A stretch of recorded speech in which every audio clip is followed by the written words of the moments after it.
এই যে আমার গাছের খেজুর অলরেডি পাইকে গেছে গা। আজকে আমি পাকনা খেজুর দেখাবো আপনাদের সাথে। এই যে লাল হয়ে গেছে একদম, দেখেন। এই একটা হইলো পাকে নাই এখনো, সেম গাছ।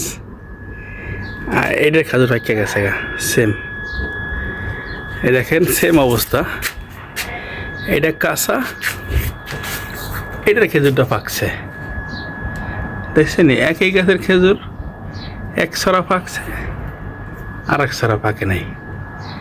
এই যে খেজুরে যেটা পাকে গেছে কিনা দেখেন, সূর্য কারণ ঠিক মতো আসতেছে না। এই যে খেজুর, এটা পাকছে, এটা খাওয়ার স্বাদ।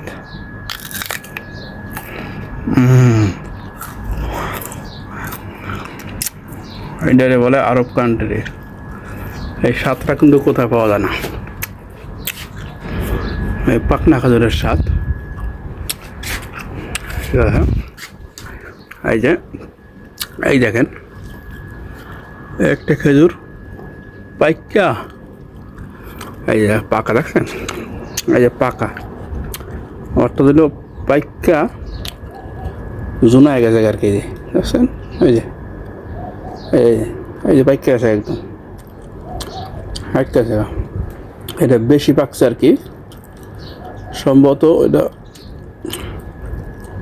এই দেখছেন, একদম পাকা খেজুর। এখানে খেজুর ভিতরেরটা একটু পাকছে, বাইরেটা পাকে নাই। সকাল সকাল তো বেশি খেজুর খাইলে শরীর টরীর গরম হয়ে যাবো, এই জন্য আর বেশি খাইলাম না, একটাই খাইলাম।